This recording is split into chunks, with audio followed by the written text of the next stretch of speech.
The night was a black, suffocating shroud over Hollow Creek, Missouri, the kind of darkness that swallowed headlights and made the world feel too small. It was 2:47 a.m. on the 14th of March, 1992, and Roy Tucker's 18-wheeler rumbled along Highway 65, its engine growling like a beast fighting sleep. The air was chilly, 65 degrees Fahrenheit, thick with the damp scent of wet earth and decaying leaves. Roy's thermos of coffee had gone cold hours ago, but he kept his eyes locked on the road, the yellow lines blurring into a hypnotic rhythm. Hollow Bridge loomed ahead, a rusted steel skeleton stretching 200 feet across a jagged creek bed 50 feet below. Locals called it the Devil's Bridge, whispering about the 3 fatal crashes in the 50s that left bloodstains no rain could wash away. Roy's CB radio crackled with static, the chatter of other truckers fading into white noise. He adjusted his cap, squinting as his high beams caught something on the bridge, a figure, standing dead center, motionless, like a statue carved from the night itself. Roy's gut twisted. He eased off the gas, the truck's rumble softening to a low purr. The figure wore a tattered police uniform, dark stains splattered across the blue fabric. Long hair hung in matted clumps, streaked with something that glinted red under the headlights. Blood. Hey, Roy shouted, rolling down his window. The cold air slapped his face, sharp and bitter. You okay out there? No response. The figure didn't move, didn't blink. Roy's heart thudded, a dull hammer in his chest. He flicked on his hazard lights and pulled the truck to a stop, the tires crunching on loose gravel. The bridge was empty except for that lone silhouette, framed against the fog curling up from the creek below. Roy grabbed his flashlight, its beam slicing through the haze, and stepped out. His boots echoed on the asphalt, each step louder than the last. "Ma'am, you hurt?" he called, his voice swallowed by the vast, eerie silence. The figure's head tilted slightly, just enough to make Roy's skin crawl. He was close now, maybe 20 feet away, and the beam of his flashlight caught her face. Pale. Too pale. Eyes hollow, like twin voids staring straight through him. Roy froze, his breath catching in his throat. He knew that face. He'd seen it on missing posters plastered across every gas station and diner in Hollow Creek for the past 6 months. Deputy Clara Hayes. Jesus Christ, Roy whispered, stumbling back. His flashlight trembled, the beam jittering across the bridge. Clara? The figure didn't answer. Instead, it turned, slow and deliberate, and stepped toward the edge of the bridge. Roy's pulse roared in his ears. Wait, don't. Before he could finish, the figure vanished, melting into the fog like smoke. Roy lunged forward, his flashlight sweeping wildly, but the bridge was empty. No footprints, no blood, no sign anyone had been there. His knees buckled, and he grabbed the rusted railing to steady himself. Something glinted in the corner of his eye. On the railing, half hidden by peeling paint, was a police badge, number 247, Clara's badge. Scratched across its surface were jagged marks, like claw marks from desperate fingers. Roy's hand shook as he fumbled for his CB radio. "This is Tucker on 65, he croaked. "I need the sheriff at Hollow Bridge. Now. Something's real wrong out here." By 3:30 a.m., Hollow Creek Sheriff Station was a hive of chaos. Red and blue lights flashed outside, casting eerie shadows across the linoleum floor. Deputies hustled back and forth, their radios squawking with urgent chatter. Roy sat hunched in a plastic chair, clutching a styrofoam cup of burnt coffee, his face pale as the fluorescent lights overhead. Across the room, Sam Carver leaned against the wall, arms crossed, his worn leather jacket creaking with every shift. At 38, Sam was a stranger to Hollow Creek, a former Kansas City detective who'd traded his badge for a quiet life after a case went south and cost him his marriage. Now he scribbled for the Hollow Creek Gazette, chasing small-town stories about county fairs and lost livestock. But Roy's call had dragged him out of bed, and the badge on the bridge had his old instincts screaming. "You sure it was her?" Sam asked, his voice low, skeptical. He adjusted his glasses, peering at Roy over the rims. Roy's eyes darted up, wild and bloodshot. I'm telling you, Sam, it was Clara Hayes. Same face, same uniform, only wrong. Like she was dead but standing there anyway.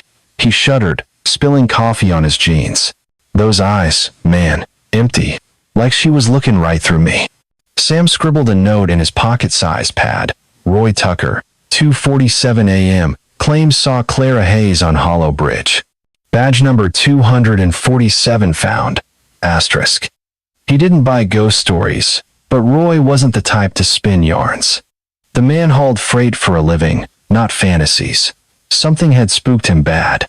The station door swung open, and Ellie Monroe stormed in, her boots clacking on the floor. At 27, Ellie was the Gazette's firebrand reporter, all sharp edges and relentless curiosity. Her red hair was pulled into a messy ponytail, and her denim jacket was dusted with rain. She'd been listening to the police scanner when Roy's call came through, and she wasn't about to miss the story of the year. Sam, you hear this? Ellie said, her green eyes blazing. Clara's badge on the bridge? After 6 months? This ain't no coincidence. She dropped her voice, glancing at the deputies. Something's rotten in this town, and I'm betting the sheriff knows it. Sam raised an eyebrow. Easy, Ellie. Roy's shaken up, but he's not exactly a reliable witness at 3 a.m. Could have been a trick of the light. Trick of the light, my ass, Ellie snapped, crossing her arms. Clara Hayes vanishes without a trace, and now her badge shows up like a damn calling card. Someone sending a message. Before Sam could respond, Sheriff Vernon Holt strode into the room, his boots heavy on the floor. At 55, Vernon was a grizzled bear of a man, his face weathered like old leather, his badge gleaming on his khaki uniform. He carried the weight of Hollow Creek's secrets in his scowl, and his presence silenced the room. Carver, Monroe. Vernon growled, his voice like gravel. What the hell you two doing here? This ain't your beat. Public interest, Sheriff, Ellie shot back, unfazed. Folks deserve to know why Clara's badge is sitting on that bridge. You gonna tell us, or we gotta dig ourselves? Vernon's eyes narrowed, but he didn't bite. Roy saw something, maybe Clara, maybe not. We're looking into it. Now go home before you stir up more trouble. Sam stepped forward, keeping his tone calm. Sheriff, Roy says he saw Clara clear as day. You don't think that's worth a closer look? Her last call was 6 months ago, right here on Highway 65. Vernon's jaw tightened. Clara's gone, Carver. Been gone since the 14th of September, 91. Her last call was 9:15 p.m., reporting a suspicious pickup near the bridge. We searched for weeks. Nothing. You know that. Then how's her badge on the bridge? Ellie pressed, her voice sharp. You telling me it's been there 6 months and nobody noticed? Vernon's face darkened, but he didn't answer. Instead, he turned to Roy. Tucker, you stick to your story? You saw Clara? Roy nodded, his hands trembling. I swear, Sheriff, it was her. I ain't crazy. Vernon sighed, rubbing his temples. All right. We'll sweep the bridge again at dawn. Carver, Monroe, you stay out of this. Last thing I need is you two rilling up the town. Sam exchanged a glance with Ellie. Vernon was hiding something, and they both knew it. The sheriff's dismissive tone, the way his eyes avoided theirs, was the kind of dodge Sam had seen too many times in Kansas City. Hollow Creek was a small town, 3,000 souls tucked between endless cornfields and rolling hills. But small didn't mean simple. Secrets festered here, quiet and deadly. By 6 a.m., Sam and Ellie were at Rusty's Diner, the heart of Hollow Creek's gossip mill. The air smelled of sizzling bacon and burnt coffee, and the jukebox hummed an old Johnny Cash tune. Farmers in flannel shirts hunched over plates of eggs, their voices low as they traded theories about the bridge. Sam sat at the counter, nursing a mug of coffee, while Ellie flipped through her notebook, her pen tapping a restless rhythm. Roy's story checks out, Sam said, keeping his voice down. I pulled the logs from Clara's last shift, the 14th of September, 91, 9:15 p.m. She called in a black pickup, no plates, parked near Hollow Bridge, said she was going to check it out, Radio went dead after that. No trace of her or her patrol bike. Ellie leaned in, her eyes gleaming. And nobody thought to look harder? A deputy vanishes, and Vernon just shrugs? I'm telling you, Sam, this town's got skeletons, and they're buried deep. Lila Brooks, the diner's owner, shuffled over with a fresh pot of coffee. At 60, Lila was Hollow Creek's unofficial historian, her gray hair pulled into a tight bun, her apron stained with years of grease. She'd seen every scandal, from stolen tractors to cheating spouses, and her sharp eyes missed nothing. You two poking into Clara's case? Lila asked, refilling Sam's mug. Her voice was low, cautious. Careful. Folks round here don't take kindly to that. Ellie didn't miss a beat. Why's that, Lila? What's everybody so scared of? Lila glanced over her shoulder, making sure no one was listening. Hollow Bridge ain't just a bridge, Ellie. It's cursed. Always has been. 3 wrecks in the 50s, all dead. Folks say the creek below's hungry, claims souls every few years. Clara ain't the first to vanish out there. Sam frowned, skeptical. You're saying Clara's part of some ghost story? I'm saying there's things in this town you don't mess with, Lila whispered. Clara was a good girl, helped everybody. Fixed flats, bought gas for folks down on their luck. But she asked too many questions. About the bridge, about the old Grayson farm. That's when she went missing. Ellie's pin stopped. Grayson farm? The one out by the old copper mine? Lila nodded, her lips tight. Been empty since the 80s, but folks say strange lights come from there at night. Clara was poking around out there before she disappeared. You want to know what happened to her? Start there. But don't say I didn't warn you.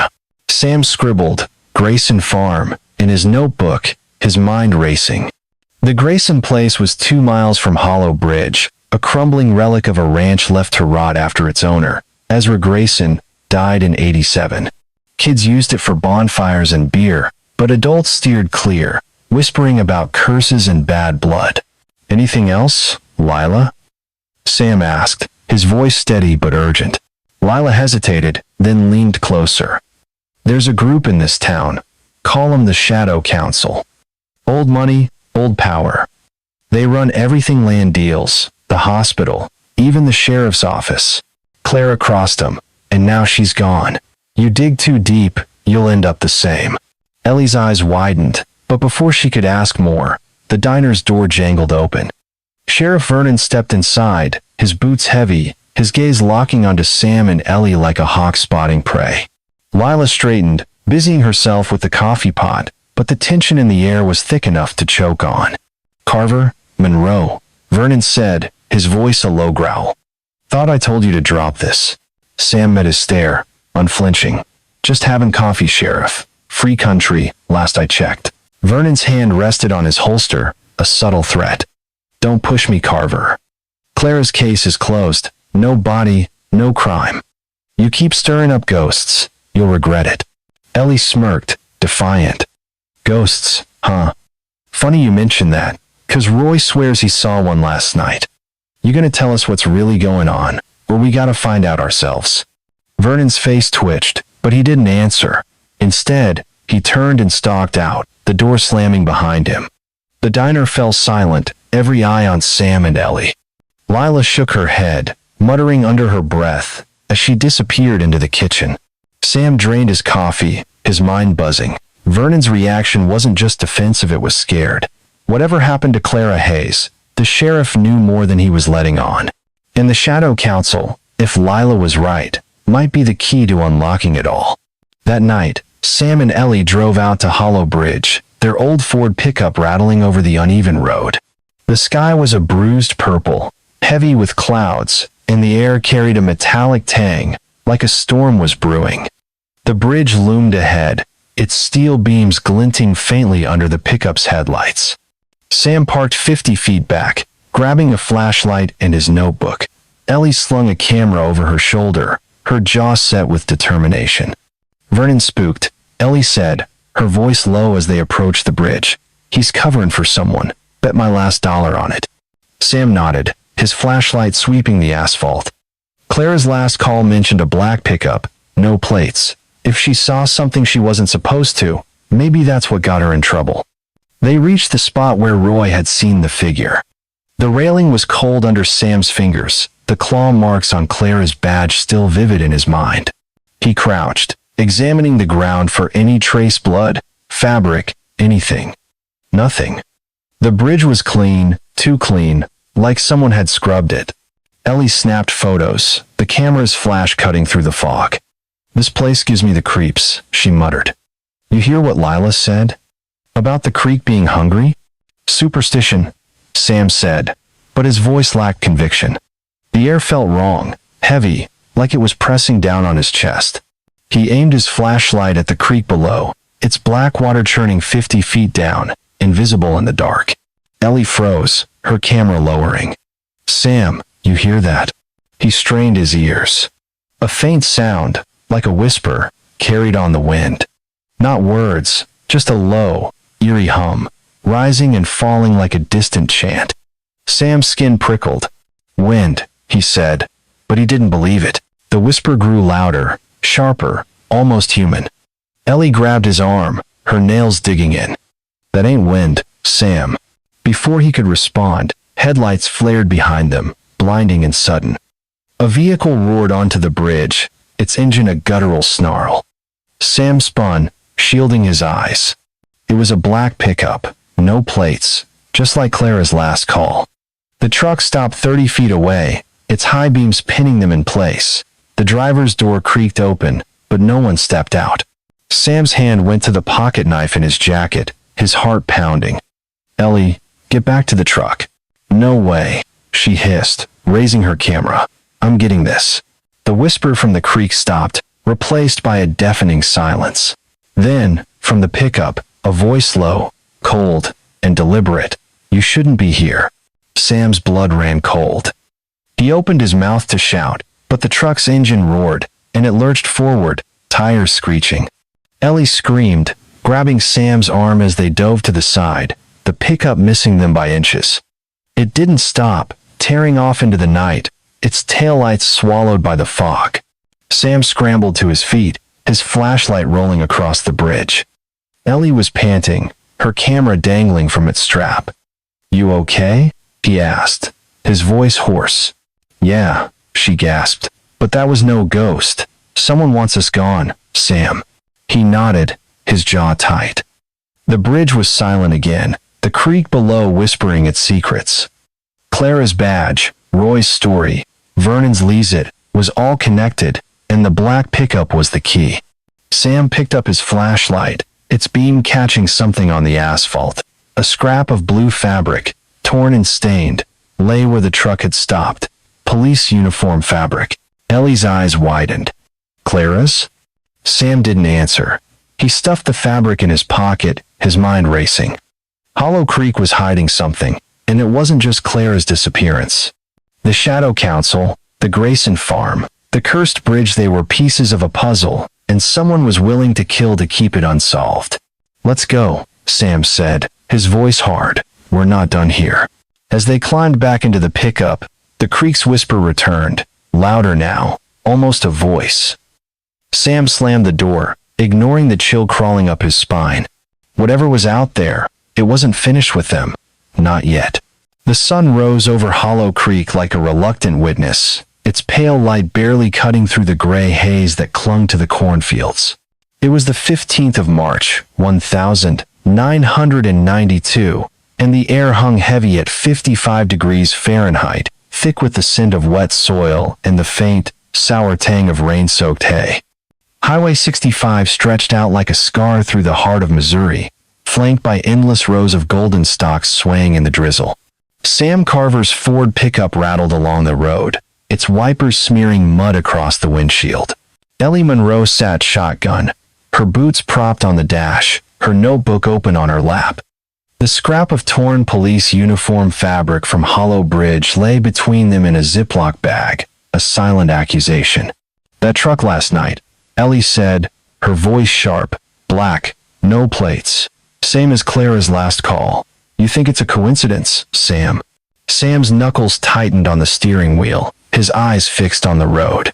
Ain't no such thing as coincidence in a town this small. Someone's playing games, and they're not subtle about it. Ellie tapped her pen against her notebook, her red hair catching the dim morning light. Vernon's in on it. I'd bet my last paycheck. He didn't even blink when we mentioned the badge, like he knew it was there. Sam grunted, his mind churning. Sheriff Vernon Holt stonewalling at the station, Lila's whispers about the Shadow Council, the black pickup roaring out of the Fogut all pointed to a truth buried deep in Hollow Creek's roots. Clara Hayes, a 30-year-old deputy with a reputation for helping stranded motorists and never missing a shift, had vanished 6 months ago on the 14th of September, 1991. Her last radio call at 9:15 p.m. reported a black pickup with no plates near Hollow Bridge. Then, nothing. No body, no patrol bike, no answers. Until Roy Tucker's ghost story and that scratched-up badge turned the town upside down. We need more than a hunch, Sam said, glancing at Ellie. Lila mentioned the Grayson farm. If Clara was poking around out there, that's where we start. Ellie nodded, scribbling, Grayson farm, in her notebook. 2 miles from the bridge, abandoned, since Ezra Grayson kicked the bucket in '87. Kids use it for parties, but Lila said Clara was sniffing around before she went missing. You think it's connected to the Shadow Council? Sam's jaw tightened. If Lila's right, the council's got their hands in everything: land, money, maybe even Vernon. Clara might have stumbled onto something they didn't want seen. The pickup rolled into Hollow Creek's main drag, a sleepy strip of brick storefronts and flickering neon signs. Rusty's diner glowed like a beacon, its windows steamed from the morning rush. Sam parked out front, the engine ticking as it cooled. Inside, the air was warm with the smell of pancakes and sizzling bacon, the jukebox crooning Merle Haggard. Farmers and truckers filled the booths, their voices a low hum of gossip about Roy's sighting on the bridge. Sam and Ellie slid into a corner booth, the vinyl seats creaking under their weight. Lila Brooks shuffled over, her apron smudged with flour, her gray eyes sharp as ever. You two look like you've seen a ghost, she said, pouring coffee into chipped mugs. Heard about last night. Black pickup, huh? Same as Clara's call. Ellie leaned forward, her voice low. Lila, you said Clara was asking about the Grayson farm. What was she looking for? Lila's hands paused on the coffee pot, her lips thinning. Clara came in here a week before she vanished, asking about old Ezra Grayson. Wanted to know if he'd ever dealt with the council. I told her to drop it, but she was stubborn. Said she'd seen lights out at the farm, moving in the trees at night. Sam's pen scratched across his notebook. Clara investigating Grayson farm, saw lights. What kind of lights? He asked. Like flashlights, but wrong, Lila said, her voice dropping to a whisper. Too bright, too steady. She thought someone was using the place for something shady. Next thing I know, she's gone. Ellie's eyes narrowed. And you didn't tell Vernon? Lila snorted, wiping her hands on her apron. Vernon? He's thicker than thieves with the council. You think he'd care? Clara was onto something, and it got her erased. You two better watch your backs. Before Sam could press further, the diner's door jangled, and Jasper Kane stepped inside. At 32, Jasper was a loner, a wiry hunter who lived in a trailer near Hollow Bridge. His flannel shirt was stained with mud, his beard scruffy, and his eyes darted like a cornered animal's. He spotted Sam and Ellie, hesitated, then made his way over. Carver, Jasper said, his voice rough. Heard you were at the bridge last night. That true? Sam nodded, sizing him up. Yeah. Roy Tucker says he saw Clara. You know anything about that? Jasper shifted, glancing at the other diners. Maybe. Can we talk outside? They stepped into the drizzle, huddling under the diner's awning. The street was quiet, save for the patter of rain on asphalt. Jasper lit a cigarette, the smoke curling into the fog. Night Clara went missing, he said. I was hunting near the bridge. Heard a scream, sharp like a blade. Then nothing. Thought it was a coyote at first, but it wasn't. Ellie's pen froze. You heard a scream and didn't tell anyone? Jasper's eyes flashed. I ain't stupid, Monroe. I got a record poaching, Petty stuff. Clara ticketed me a month before for hunting out of season. If I reported it, Vernon pinned her disappearance on me. But I'm telling you now 'cause something's wrong out there. That bridge ain't right. Sam's gut twisted. Jasper Kane heard scream near bridge, 9 divided by 14 divided by 91. You see anything else? He asked. Lights? Vehicles? Jasper took a long drag, exhaling slowly. Yeah, a black pickup. No plates. Parked in the trees about a quarter-mile from the bridge. Looked like it was waiting for something. I didn't stick around to find out what. Ellie exchanged a glance with Sam, her pulse quickening. That's the same truck Clara called in, and the one that nearly ran us off the bridge last night. Jasper's face paled. You saw it too? Hell, you two are in deeper than I thought. Listen, whatever's going on, it's tied to that farm. I've seen lights out there, same as Clara. Ain't no kids partying, it's something else. Sam scribbled black pickup, Grayson Farm, lights and trees. Thanks, Jasper. You hear anything else, you find us. Jasper flicked his cigarette into a puddle, his voice low. Just don't end up like Clara, Carver. This town eats its own. By noon, Sam and Ellie were at the Hollow Creek Gazette office, a cramped room above the hardware store, cluttered with typewriters and stacks of yellowed newspapers. Rain tapped the windows, casting shadows across the floor. Ellie spread out Clara's case file, pilfered from a contact at the sheriff's station. Sam pored over the pages, his glasses fogging from the stale coffee in his hand. Here's the log, Sam said, tapping a sheet. Clara's last call, 9:15 p.m., the 14th of September. Black pickup, no plates, near Hollow Bridge. I'm checking it out. Radio cuts off. No follow-up, no distress signal. Her patrol bike's gone, like it vanished into thin air. Ellie flipped through a stack of missing persons reports, her brow furrowed. Clara's not the only one. Look at this. Jack Tillman, farmer, 42, went missing in 88. Last seen near the bridge, reported strange lights in the woods. Then Ron Carter, salesman, 35, in 90. His truck was found a half-mile from the bridge, keys in the ignition, door wide open, both on weekends, just like Clara. Sam's pen paused. 3 disappearances, same stretch of highway, all near that damn bridge. You thinking what I'm thinking? Serial killer? Ellie said, her voice half joking, half serious. Or something worse. Lila's shadow counsel, maybe, covering their tracks. Sam leaned back, rubbing his temples. We need more. The farm's our best lead, but we can't just waltz in. Vernon's already got his eye on us. Ellie grinned, a glint of mischief in her eyes. Who said anything about waltzing? We go tonight, after dark. Sneak in, see what's what. You in, or you gonna sit here playing safe? Sam sighed, knowing he was already in too deep. Fine. But if we get caught, you're taking the rap. Deal, Ellie said, snapping her notebook shut. The Grayson farm lay 2 miles northeast of Hollow Bridge, a rotting sprawl of sagging barns and overgrown fields. By 8 p.m., the rain had stopped, leaving the air cold and heavy, 50 degrees Fahrenheit, with a moonless sky that felt like a lid slammed shut. Sam and Ellie parked their pickup a quarter-mile away, hidden in a copse of oaks, and crept through the mud toward the farm. Sam's flashlight beam danced across the ground, picking out tire tracks, fresh ones, deep and wide, like from a heavy truck.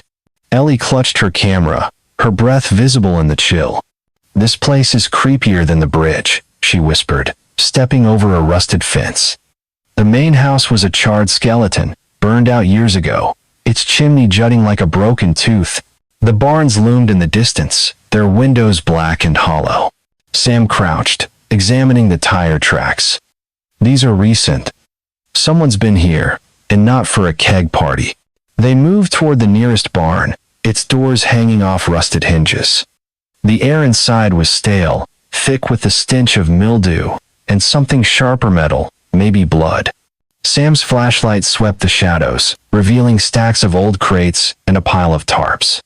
Ellie nudged a crate with her boot, and it shifted, revealing a glint of steel. She knelt, pulling back the tarp, and froze. "Sam," she hissed, her voice trembling. "Look at this." It was a knife, a 6-inch hunting blade, its handle wrapped in leather. The blade was crusted with dark, dried stains, blood. Sam's stomach churned as he bagged it in a plastic sleeve, his hand steady but his pulse racing. Knife, possible blood, Grayson Farm, asterisk he noted mentally. Could be Clara's, Ellie said, her voice barely audible, or someone else's. Before Sam could respond, a low hum echoed outside, like an engine idling. Headlights flared through the barn's broken windows, pinning them in a harsh white glare. Sam grabbed Ellie's arm, pulling her behind a crate. The hum grew louder, and the crunch of tires on gravel sent a jolt through his spine. The black pickup. "Stay down," Sam whispered, his knife in hand. Ellie nodded, her camera clutched tight, her eyes wide but defiant. The truck stopped, its engine cutting off with a guttural cough. Footsteps crunched closer, heavy and deliberate. A shadow loomed in the doorway, broad and menacing, holding a flashlight that swept the barn like a predator's gaze. Sam held his breath, every muscle taut. The figure paused, as if sensing them, then muttered something low and unintelligible. The flashlight beam swung away, and the footsteps retreated, fading into the night. The truck's engine roared back to life, and the headlights vanished, leaving only silence. Ellie exhaled, her hand shaking. That was too close. Who the hell was that? Sam didn't answer. He was staring at the floor where the figure had stood. A piece of paper lay there, crumpled and yellowed, like it had fallen from a pocket. He picked it up, smoothing it under his flashlight. Scrawled in Clara's neat handwriting were the words, "Check Grayson Farm. Don't trust the council. CH." Ellie's eyes widened. Clara left this. She knew something was going on here. Sam nodded, slipping the note into his pocket. The knife, the tire tracks, the note, it was all adding up. But to what? The Shadow Council, the black pickup, the disappearances. Clara had been chasing the same truth they were, and it had cost her, maybe everything. "We gotta get out of here," Sam said, his voice low. "This place isn't safe." They slipped out of the barn, moving fast through the shadows, the farm's eerie silence pressing down like a weight. The pickup was parked where they'd left it, but as they approached, Sam's flashlight caught something new. On the hood, scratched into the paint, was a single word: "Stop." Ellie's breath hitched. "They know we're here, Sam. They're watching us." Sam's hand tightened on his knife, his eyes scanning the dark. The cornfields rustled, though there was no wind. Somewhere in the distance, a low hum started again, like an engine waking up. The black pickup was out there, circling, waiting. Sam grabbed Ellie's arm, pulling her toward the truck. "Move," he said, his voice hard. "Now." They scrambled inside, the engine roaring to life as Sam floored the gas. The pickup lurched forward, tires spinning in the mud, and they tore down the dirt road, the headlights barely piercing the fog. Behind them, the hum grew louder, closer, until a pair of high beams flared in the rearview mirror. The black pickup was back, and it was gaining.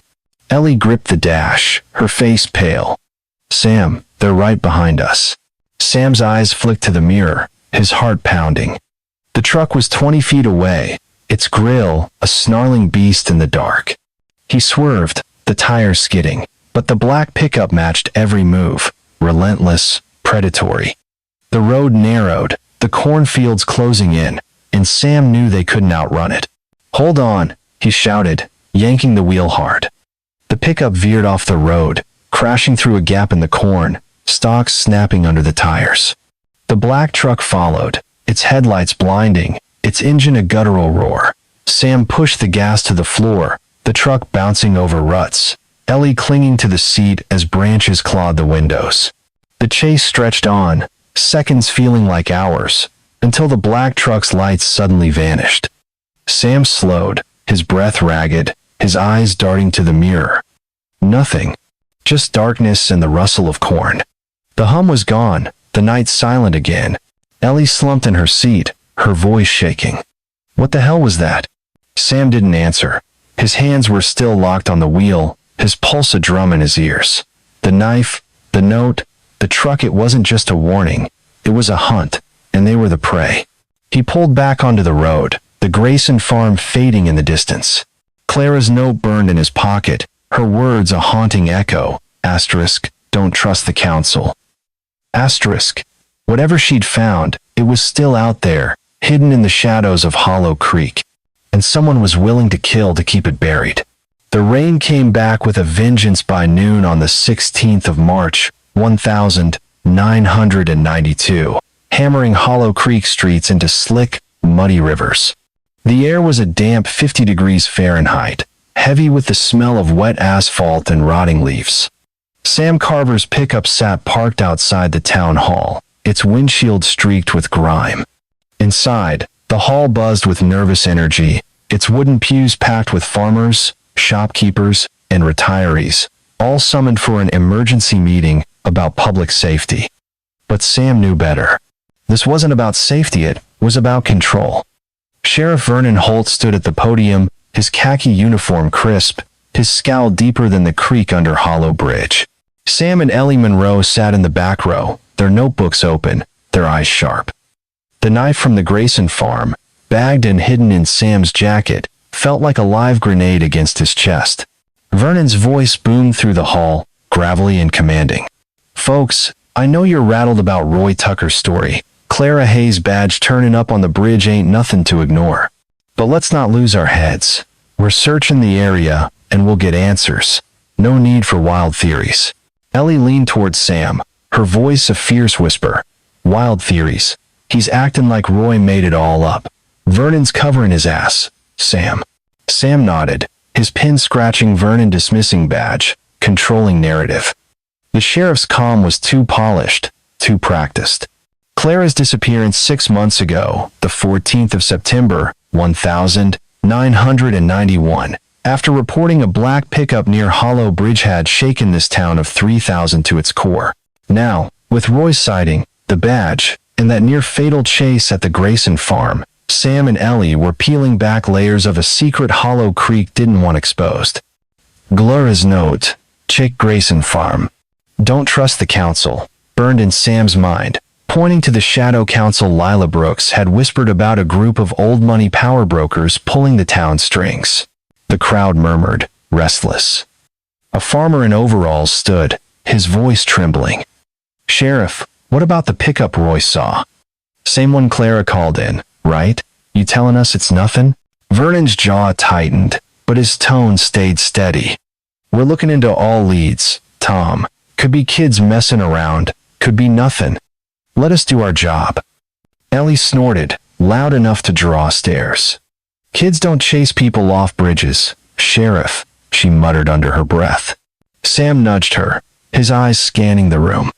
Most faces were scared, but a few were stone cold, watching Vernon like hawks. At the front, Pastor Amos Reed sat in a pew, his black suit pristine, his hands folded over a Bible. At 45, Amos was Hollow Creek's spiritual anchor, his sermons drawing crowds every Sunday. But his late-night prayer vigils near Hollow Bridge, mentioned by Lila, had Sam's radar pinging. Next to Amos was Dr. Evelyn Ward, the hospital's chief physician, her gray hair pulled tight, her expression unreadable. The Shadow Council, if it existed, would have players like these untouchable, connected, and dangerous. The meeting dragged on, Vernon dodging questions with practiced ease. Sam's patience wore thin. He stood, his voice cutting through the chatter. Sheriff, you say it's under control, but what about the Grayson farm? Clara was out there before she vanished. Any plans to search it? The room went quiet, every eye on Vernon. His face twitched, a crack in his armor. Carver, you're fishing in the wrong pond. The Grayson place is private property, abandoned. Nothing there but dust and ghosts. Clara didn't think so. Sam shot back, holding Vernon's stare. She was investigating something out there. You gonna tell us what? Vernon's hand rested on his holster, a warning. You're out of line, Carver. Sit down, or I'll have you escorted out. Ellie grabbed Sam's arm, pulling him back to his seat. Don't get us kicked out, she hissed. He's rattled. That's good enough for now. Sam clenched his jaw, his notebook filled with new questions. Vernon defensive about Grayson Farm. Protecting counsel? The meeting ended with Vernon promising updates, but the crowd left uneasy, their whispers trailing like smoke.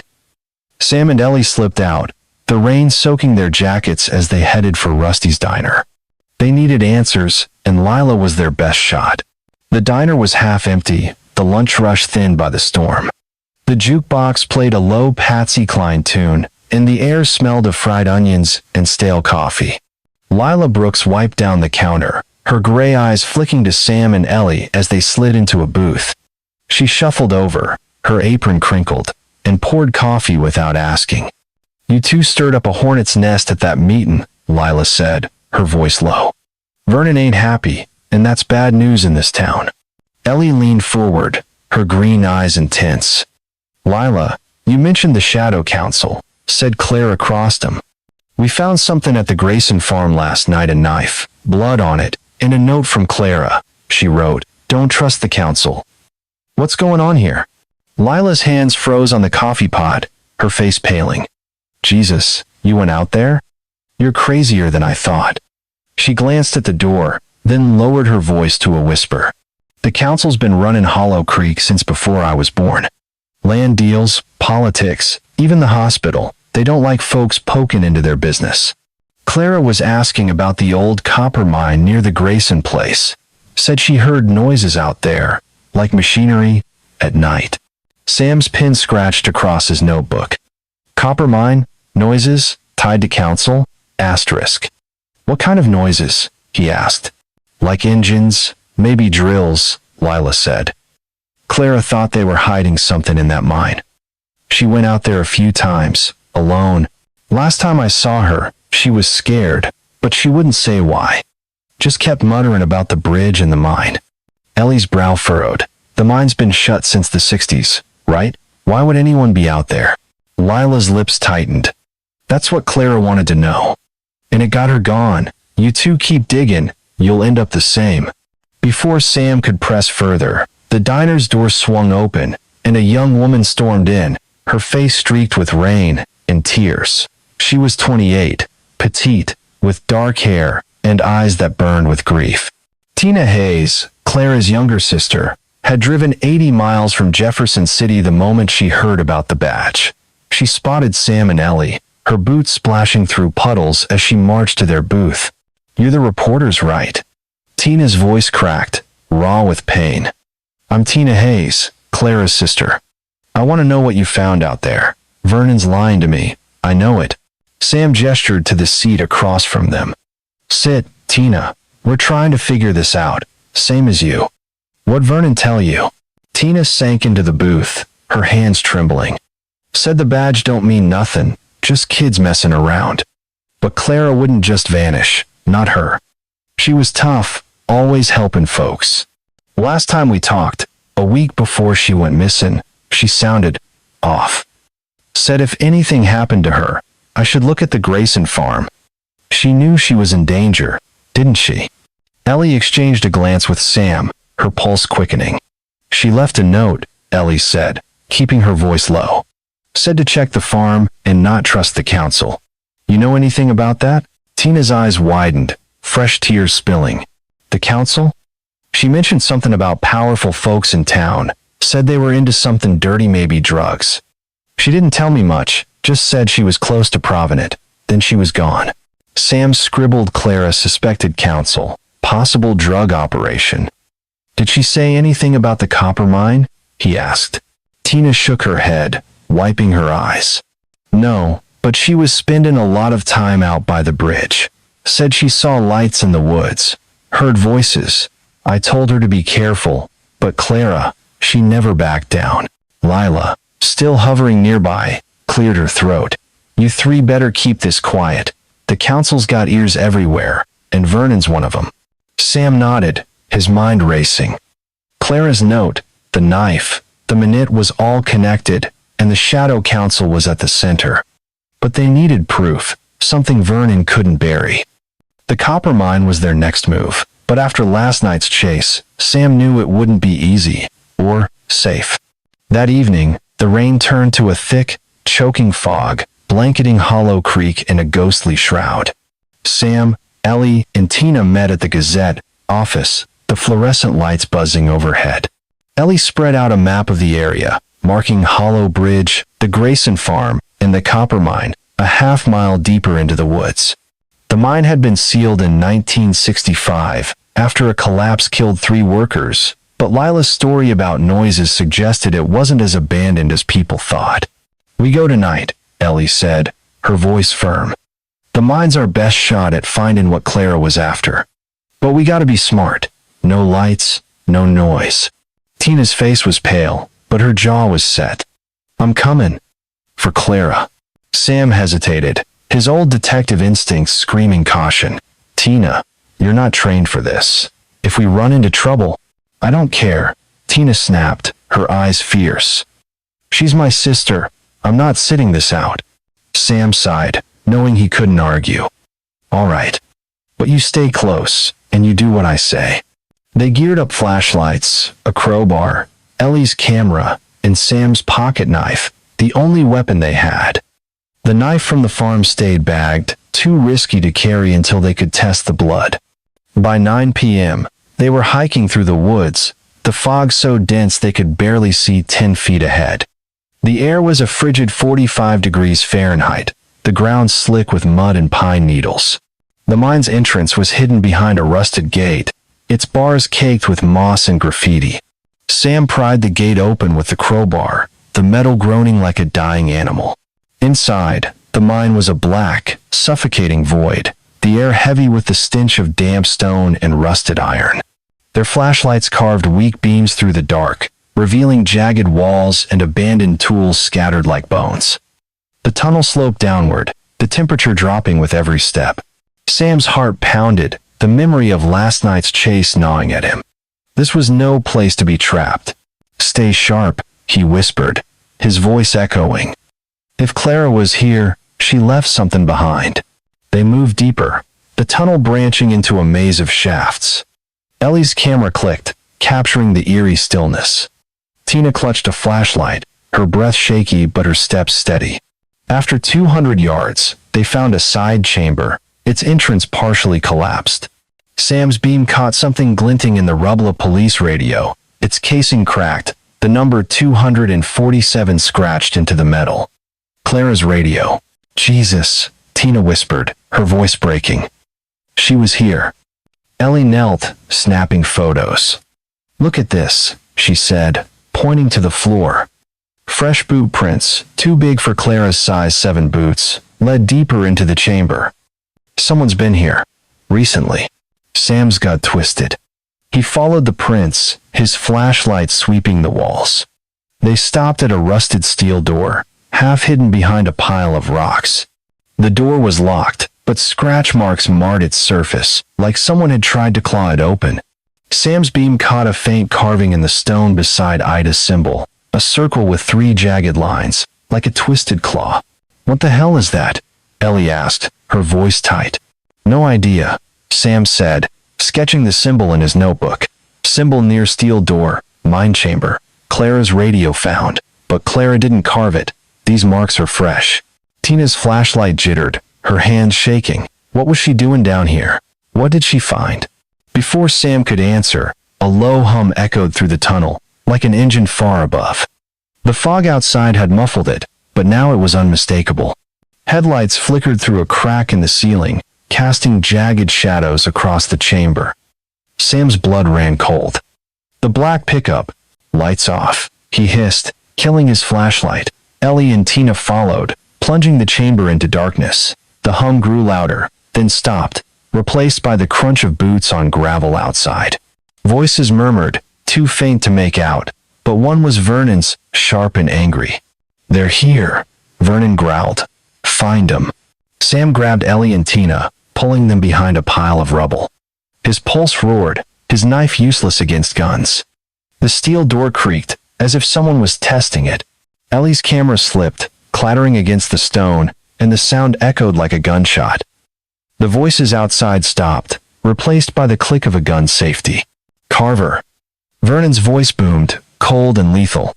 "Monroe, I know you're down there. Come out, or we do this the hard way." Tina whimpered, but Ellie clamped a hand over her mouth, her eyes fierce in the dark. Sam's mind raced. Vernon, the council, the mine, they were protecting something, and Clara had died for it. The boot prints, the symbol, the radio, was all part of a truth buried in the suffocating dark. The steel door rattled, a key scraping in the lock. Sam's hand tightened on his knife, his breath shallow. They were trapped, outnumbered, and outgunned. But then, from deeper in the mine, a scream tore through the silence, sharp, human, and raw with terror. It wasn't Tina, wasn't Ellie. It was something else, something that made Vernon's men curse and stumble outside. What the hell was that? A second voice snapped, panicked. The headlights flickered, then died. The hum of the pickup roared back to life, tires screeching as it peeled away. The scream faded, leaving only the drip of water and the pounding of Sam's heart. Vernon's voice barked one last time, faint now, retreating. This ain't over, Carver. Sam waited, counting seconds, until the silence was absolute. He flicked his flashlight back on, its beam trembling. Ellie and Tina were pale, their eyes wide with fear. The steel door stood ajar, a sliver of darkness beckoning beyond. What was that scream? Tina whispered, her voice barely audible. Sam didn't answer. His beam caught the symbol again, its lines seeming to pulse in the light. Clara's radio lay at his feet, a silent witness to her final days. Whatever she'd found in this mine, it was still here, waiting, and so was the Shadow Council. We're not done, Sam said, his voice hard. But we're getting closer. He pushed the steel door open, its hinges screaming in protest. Beyond it, a new tunnel stretched into the dark, cold and endless. Something moved in the shadows, just beyond the light, a flicker, a shape, gone before Sam could focus. His grip tightened on the flashlight, his heart a drum in his chest. Whatever was down here, it wasn't just the council, it was something worse. The copper mine's air was a frigid 45 degrees Fahrenheit, heavy with the stench of damp rock and rusted metal, as if the earth itself was rotting. Sam Carver's flashlight beam trembled, carving a frail path through the suffocating dark of the tunnel beyond the steel door. The scream, sharp, human, and laced with terror, still echoed in his skull, though the mine had fallen silent again. Ellie Monroe and Tina Hayes pressed close behind him, their breath shallow, their faces pale under the flickering light. The steel door, now ajar, loomed like a gateway to hell, its claw-like symbol etched in the stone beside it pulsing with an unnatural menace. Clara Hayes' police radio, number 247, lay abandoned in the rubble, a mute witness to her fate. Whatever had drawn that scream, it wasn't Vernon Holt or his men. It was something deeper, something the Shadow Council feared. Sam's heart pounded, his pocket knife, a pitiful defense against the unknown. Stay close, he whispered, his voice hoarse. We find what Clara left and get out. No heroics. Ellie nodded, her camera dangling from its strap, her green eyes fierce despite the fear. That scream wasn't human, Sam. Not entirely. What the hell's down here? Tina clutched her flashlight, her knuckles white. Clara was here, she said, her voice breaking. I can feel her. We're so close. Sam didn't reply. The tunnel sloped downward, its walls slick with moisture, the air growing colder with every step. The boot prints they'd found too large for Clara's led deeper, mingling with older, fainter tracks. Someone, or something, had been using this mine, and not just in 1991. His beam caught a pile of debris ahead, rusted tools, a broken lantern, and something else, a canvas backpack, half buried under a slab of rock. Sam knelt, his fingers brushing the frayed fabric. Embroidered on the flap were the initials CH. Clara's, Tina gasped, dropping to her knees. Oh God, it's hers. Sam unzipped the pack, his hand steady despite the dread gnawing his gut. Inside was a small notebook, its pages yellowed but intact, sealed in a plastic bag to keep out the damp. A flashlight, its batteries dead, a granola bar wrapper, and a single bullet casing, .45 caliber, glinting like a bad omen. Sam opened the notebook, Clara's neat handwriting spilling across the pages in frantic bursts. Read it, Ellie urged, her voice tight. What did she find? Sam's beam illuminated the first entry, dated the 10th of September, 1991, 4 days before Clara vanished. Lights in the woods again, near the Grayson farm. Followed them to the mine entrance. Heard machinery, voices. Vernon knows, but he's lying. The council's hiding something in the mine drugs. Maybe worse. I'm going back tomorrow. If I don't make it, Tina, check the farm. Don't trust anyone. Sam's throat tightened. Clara suspected council. Mine activity, 9 divided by 10 divided by 91. He flipped to the next entry, the 13th of September, confronted a man at the mine last night, wore a silver ring, letter G. He pulled a gun, but I got away. They're watching me now. Vernon warned me to back off, said it's bigger than me. I'm close, but I'm scared. If you find this, I'm sorry, Tina. Tina stifled a sob, her hands covering her mouth. Ellie's eyes narrowed, her pen scratching silver ring, G, council enforcer, in her notebook. Sam turned to the final entry, the 14th of September, the day Clara disappeared. Black pickup followed me to the bridge. I called it in, but no backup came. They're here, in the mine. I'm hiding, but they know I'm close. There's something in the dark, whispering my name. I don't know if it's real, but it's not human. If I don't get out, find the steel door. The truth's behind it. CH. Sam's blood ran cold. Whispering in the dark, not human. The scream they'd heard, was it Clara, or something else? He closed the notebook, slipping it into his jacket. She was hunting the council, he said, his voice low. They got to her before she could talk. Ellie's face hardened. Drugs, maybe. But that whispering? That ain't no drug runner. Clara found something worse down here. Tina wiped her tears, her voice fierce. We can't leave, not now. We're so close to what she died for. Sam hesitated, the weight of the mine pressing down like a coffin lid. Vernon's men were gone, spooked by the scream, but they'd be back. The steel door, Clara's final clue, was their only lead. He nodded, gripping his flashlight. All right. We check the door, then we're out. The tunnel beyond the door was narrower, the walls closing in, the air thick with a metallic tang.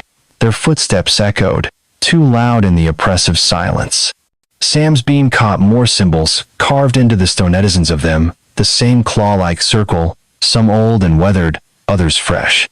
Ellie snapped photos, her camera's flash stark against the dark. These aren't random, she whispered. It's like a code, or a warning.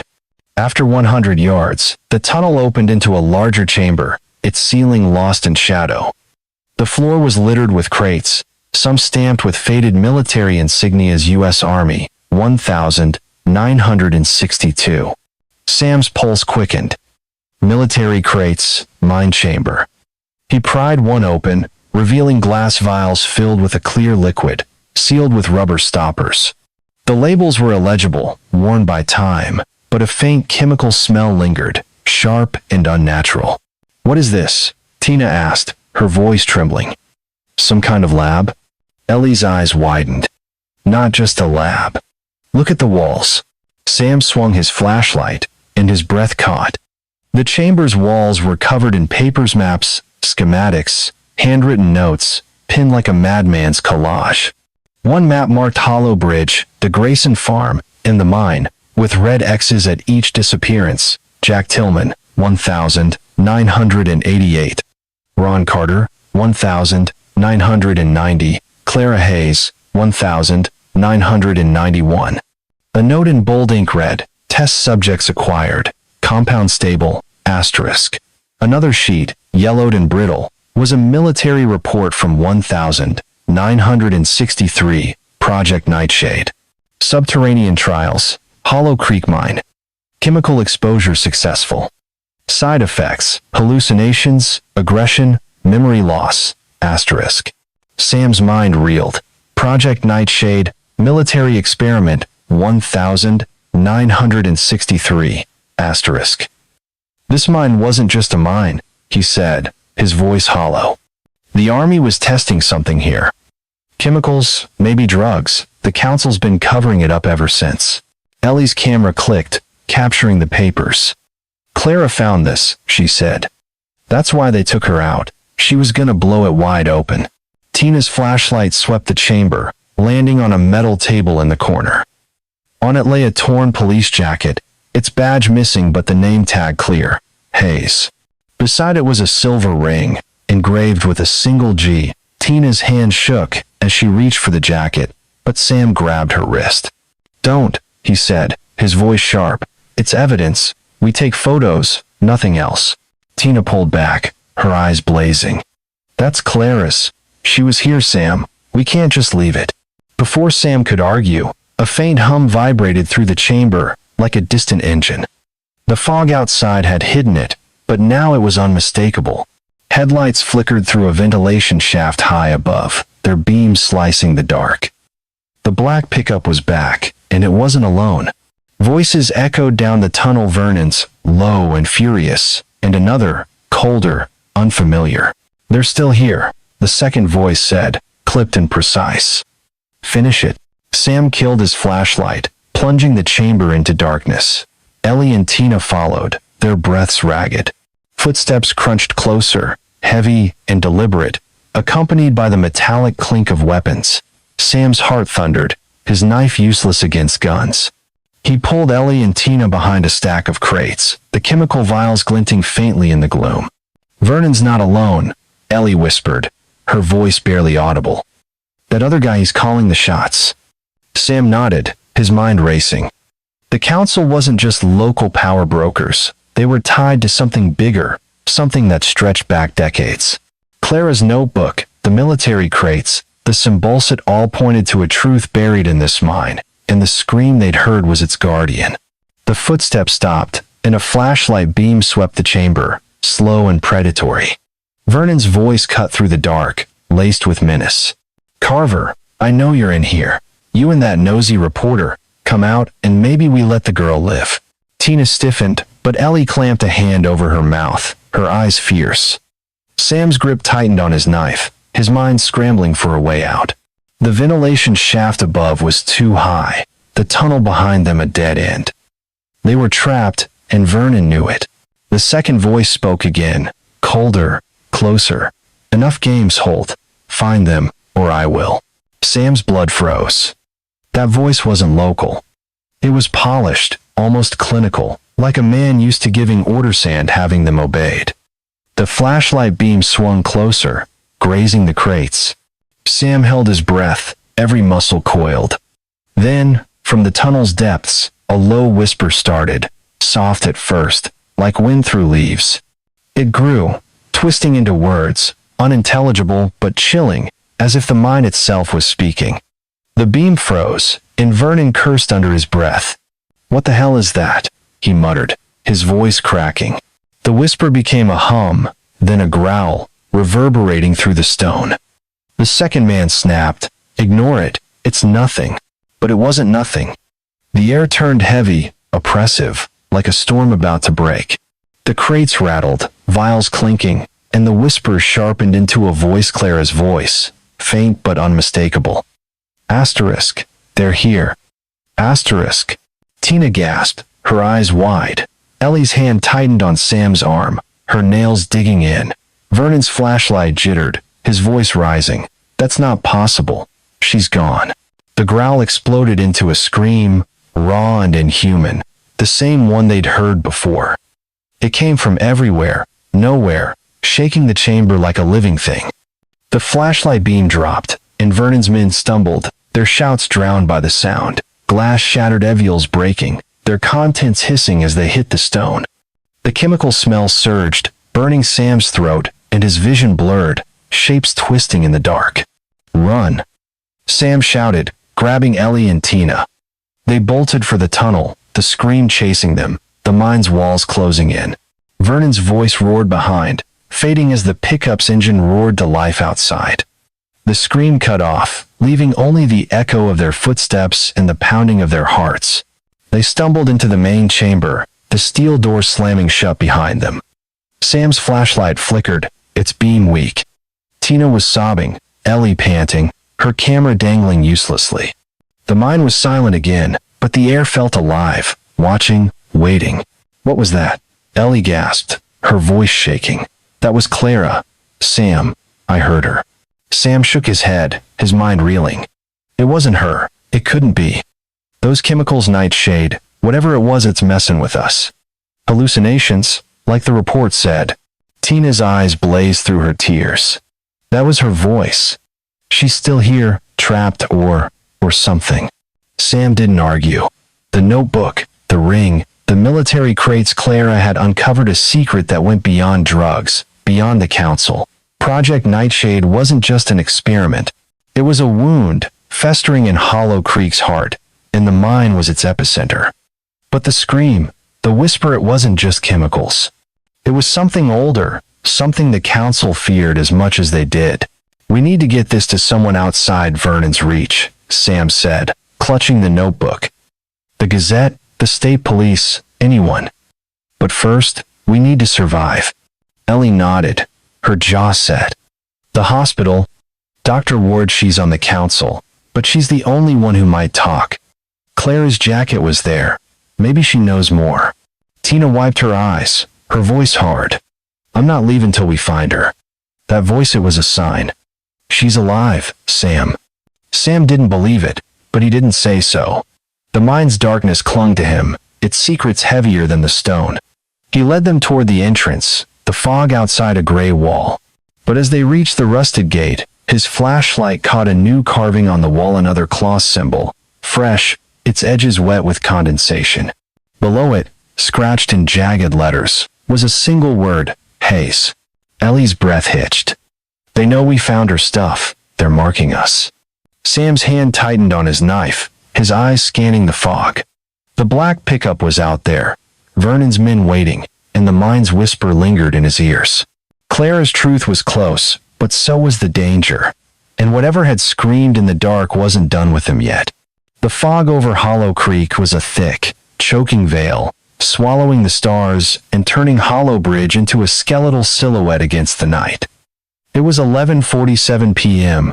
on the 16th of March, 1992, and the air hung heavy at 40 degrees Fahrenheit, sharp with the metallic tang of impending rain. Sam Carver's boots crunched on the gravel shoulder of Highway 65, his flashlight beam slicing through the mist. Ellie Monroe and Tina Hayes flanked him, their faces pale, their eyes haunted by the scream that had chased them from the copper mine an hour ago. Clara Hayes' notebook, stuffed in Sam's jacket, felt like a lead weight, its pages burning with secrets, Project Nightshade, the Shadow Council, a military experiment gone wrong. The claw-like symbol carved in the mine, HAES scratched beneath it, loomed in Sam's mind, a taunting marker of their pursuit. Vernon Holt and his men were out there, hunting, and the black pickup's engine still echoed in the distance, a predator circling its prey. Sam's breath clouded in the cold, his pocket knife a flimsy comfort against the danger closing in. We hit the hospital, he said, his voice low, urgent. Dr. Ward's our best shot. Clara's jacket was in that mine, and Ward's tied to the council. She knows something. Ellie nodded, her red hair damp with fog, her camera slung over her shoulder. Ward's been dodgy from the start. If she's hiding Clara's fate, we'll make her talk. Tina's hands trembled, but her jaw was set, her flashlight jittering across the bridge's rusted railings. That scream, it was Clara. I know it. She's alive, Sam. We're so close. Sam didn't argue, though doubt gnawed at him. The mine's whisper, Clara's voice in the dark, it wasn't just chemicals from Project Nightshade. Something else lived in that mine, something the council feared as much as they did, but Tina's hope was a fragile thread, and he wouldn't cut it, not yet. They climbed into Sam's Ford pickup, the engine coughing to life with a reluctant growl. The hospital was 5 miles away, a squat brick building on the edge of town, its neon sign flickering like a dying star. As they pulled onto the highway, Sam's eyes flicked to the rearview mirror, half expecting the black pickup's headlights to flare. The road stayed dark, but the silence felt alive, watching, waiting. Hollow Creek General Hospital was a maze of fluorescent lights and antiseptic stench, its corridors empty, save for the hum of a janitor's mop at 12:30 a.m. Dr. Evelyn Ward's office was on the third floor. Its door cracked open, a sliver of light spilling into the hall. Sam knocked once, sharp, and pushed inside without waiting. Evelyn, 50, sat behind her desk, her gray hair pulled tight, her glasses perched on her nose. She looked up, startled, her hands freezing over a stack of files. The room smelled of coffee and old paper, the walls lined with medical charts and a single photo. Evelyn with Vernon Holt and Pastor Amos Reed, smiling near Hollow Bridge, dated 1991. Carver, Evelyn said, her voice clipped, wary. Monroe. And, Miss Hayes, is it? It's late. What's this about? Sam didn't sit. He dropped Clara's notebook on her desk, the bag knife from the Grayson farm beside it. Clara Hayes. You know more than you're letting on, Doc. Her jacket was in the mine, her radio, her notes. She was on to the Shadow Council, and you're part of it. Start talking. Evelyn's face paled, but her eyes stayed steady. You're out of your depth, Carver. You have no idea what you're stirring up. Ellie leaned forward, her voice sharp. We found military crates, Doc. Project Nightshade, 1963. Chemicals that mess with your head. Clara died for it, didn't she? What's the council hiding? Tina's voice cracked, raw with pain. She's my sister, Dr. Ward. I heard her in that mine. She's alive, isn't she? Tell me. Evelyn's hands twitched, her gaze darting to the photo on the wall. She stood, closing the door with a soft click, her voice dropping to a whisper. You're right about the council, but you're wrong about Clara. She didn't die, not exactly. Sam's heart skipped, his pen pausing over his notebook. Clara alive? Asterisk. What do you mean, not exactly? Evelyn sank back into her chair, her face etched with guilt. Clara came to the mine that night, the 14th of September. She'd been tracking the council's drug operation heroin, mostly funneled through the Grayson farm. But she found something else. The mine wasn't just a stash. It was a testing ground, a leftover from Nightshade. The army left behind vials of a chemical NX-17, a hallucinogen meant to control minds. The council was using it, experimenting on drifters, loners, people like Jack Tillman and Ron Carter. Tina's eyes widened, tears spilling. They tested it on Clara? Evelyn nodded, her voice heavy. She was caught in the mine. They dosed her with NX-17, thinking it'd break her, make her forget. But it didn't. She fought, escaped, made it to the surface.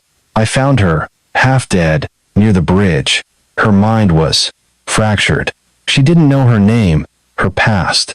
I brought her here, gave her a new identity, Sarah Miller, kept her hidden to protect her.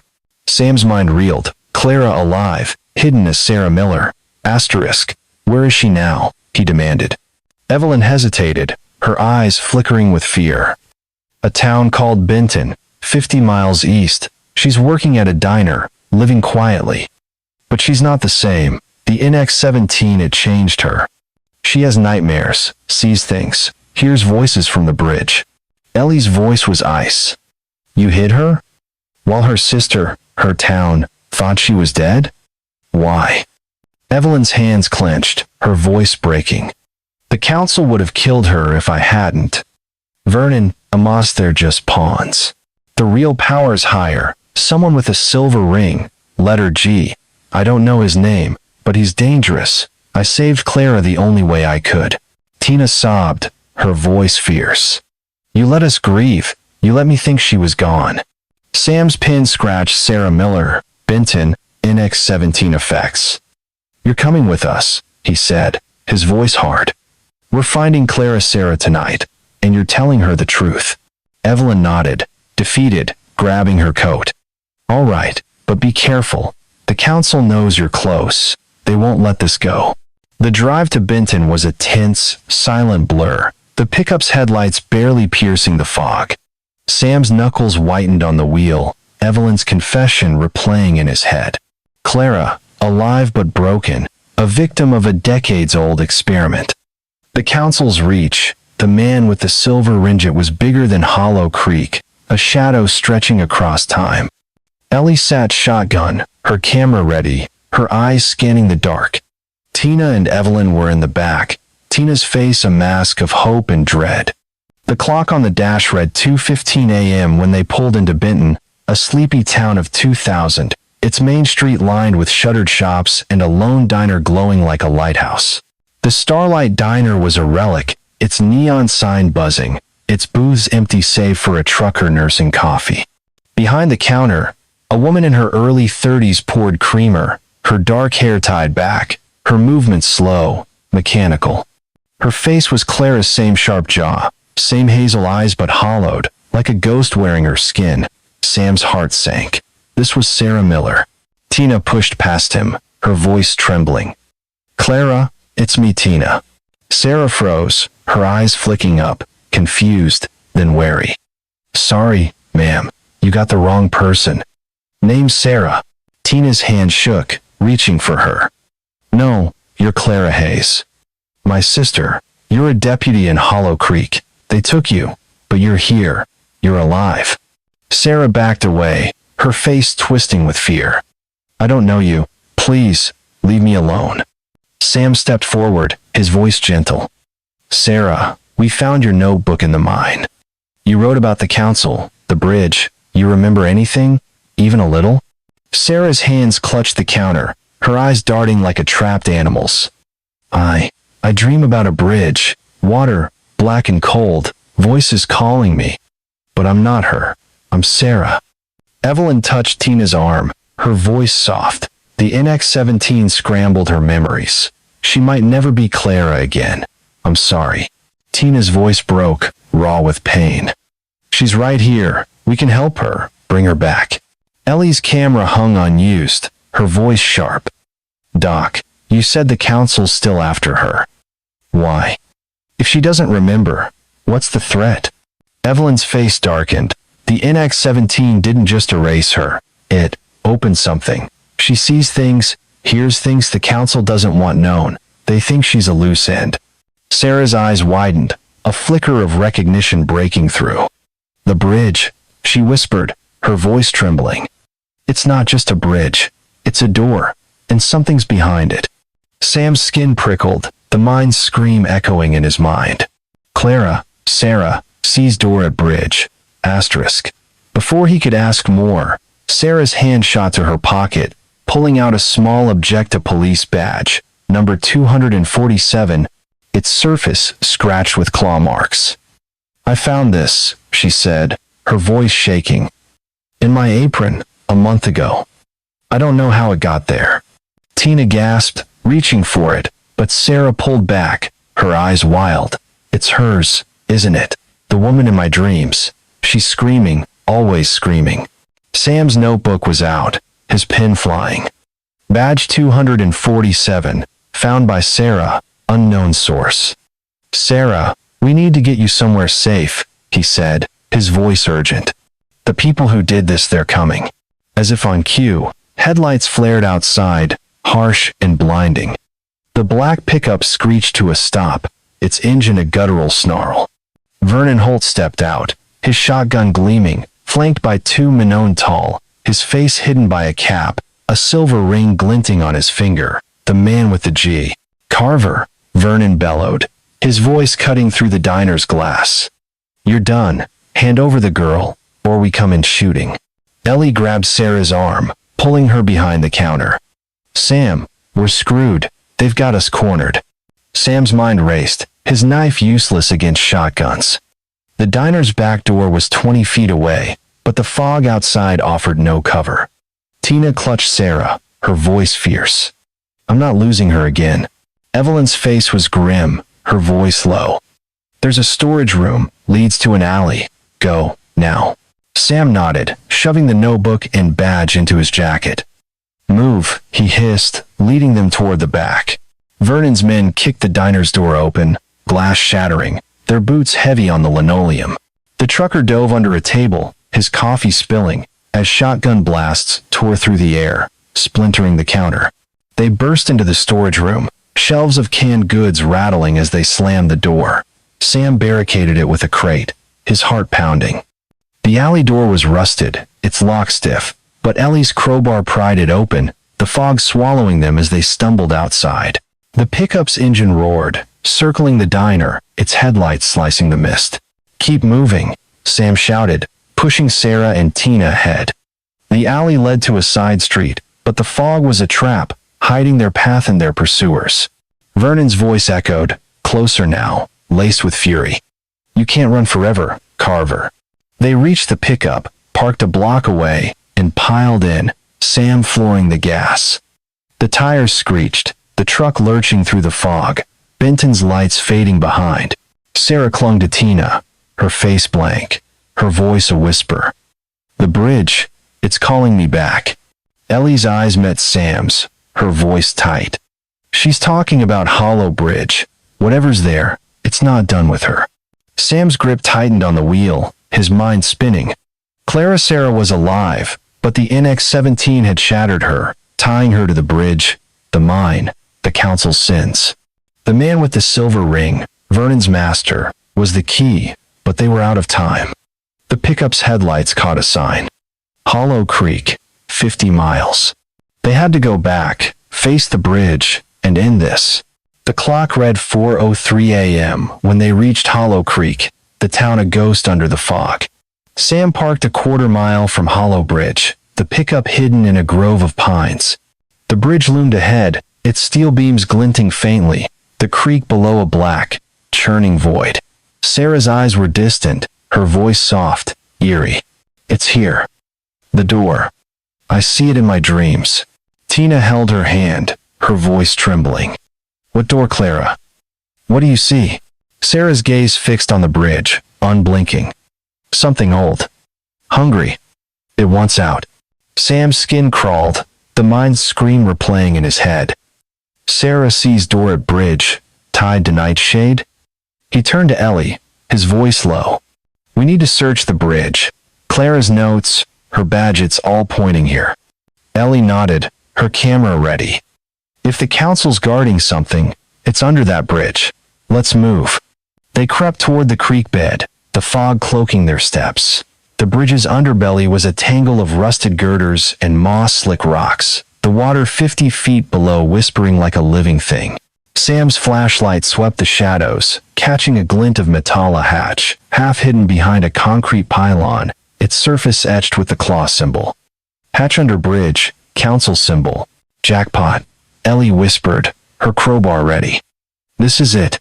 Sam pried the hatch open, its hinges screaming, revealing a narrow shaft descending into the dark.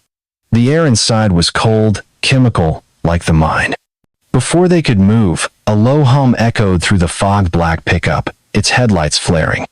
Vernon's voice roared, closer than ever. "Carver, you're dead." Sarah froze, her eyes wide, her voice a scream. "The bridge, it's opening." A rumble shook the ground, the creek's whisper rising to a roar. The hatch glowed faintly, an unnatural green, and the claw symbol pulsed, alive. Sam's flashlight flickered, his heart pounding. The council, the mine, the bridge, it was all one, a secret sealed in blood. And they were standing on its threshold. Before he could shout, a blast tore through the fog, a deafening explosion from the copper mine, 2 miles away. The sky lit up, orange and red, as the mine collapsed in a fireball, its secrets buried in rubble. Vernon's men screamed, their headlights swerving, but the bridge's glow intensified, the hatch trembling like a beating heart. Ellie grabbed Sam's arm, her voice panicked. "Sam, what the hell's happening?" Sam didn't answer. Sarah's eyes were locked on the hatch, her voice a chilling whisper. "It's awake." The ground shook again, the creek's roar drowning out Vernon's shouts. The hatch burst open, a cold wind howling from below, and Sam's flashlight died, plunging them into darkness. Something moved in the shaft, a shadow within a shadow, and Sarah's voice echoed from the void. "They're here." The explosion's aftershock rattled Hollow Creek, its fiery glow fading into a choking plume of smoke that mingled with the fog. It was 4:15 a.m. on the 17th of March, 1992, and the air was a bitter 40 degrees Fahrenheit, thick with the acrid stench of burnt chemicals and scorched earth. Hollow Bridge loomed above Sam Carver, Ellie Monroe, Tina Hayes, and Sarah Miller. Clara Hayes, her identity fractured by the NX-17 chemical and the Shadow Council's sins. The hatch beneath the bridge pulsed with an eerie green light, its claw-like symbol etched in the metal seeming to writhe in the dark. The creek below roared, a living, hungry thing, its whispers twisting into voices that weren't entirely human. Vernon Holt's shouts had vanished with the mine's collapse, but the danger hadn't. Something was awake in the shaft below, and Sam's gut screamed that it wasn't just the council's doing. Sam's flashlight was dead, its batteries drained by the mine's unnatural pull. His pocket knife trembled in his hand, useless against the cold wind howling from the open hatch. Ellie clutched her camera, her red hair plastered with sweat and fog, her eyes wide but defiant. Tina held Sarah's arm, her face torn between hope and terror. Sarah's gaze was locked on the hatch, her voice a chilling whisper. "It's awake. It knows we're here." Sam's heart pounded, his mind racing. Hatch under bridge, glowing, tied to nightshade.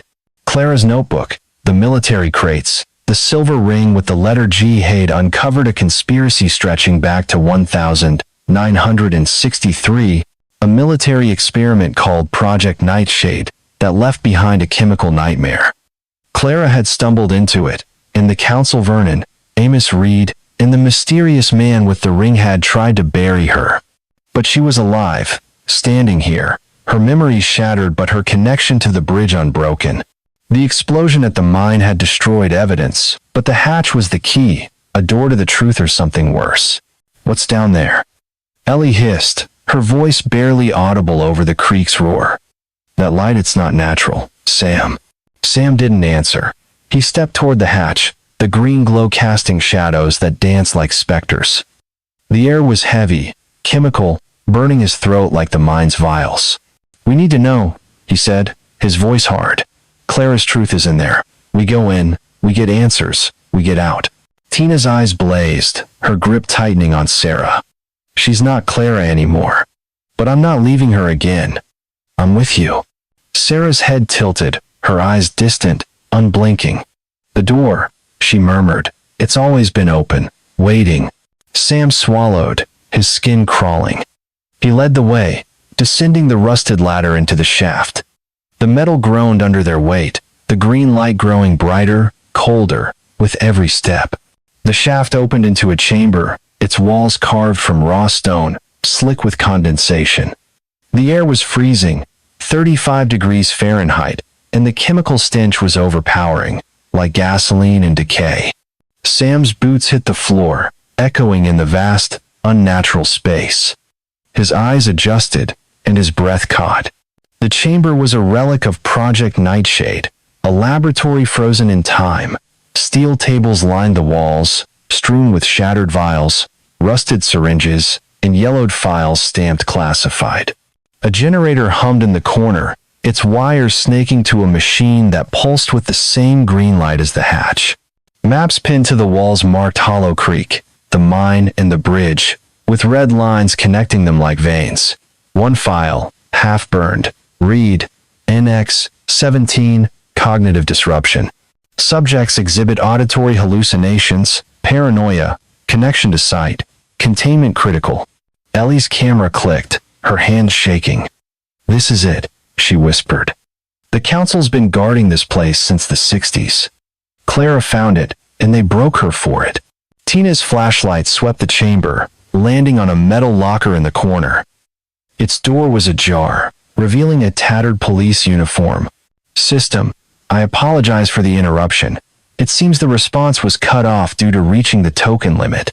Would you like me to continue writing the remaining part of this section, picking up where it left off, or would you prefer I address the issue in another way? Please let me know how you'd like to proceed."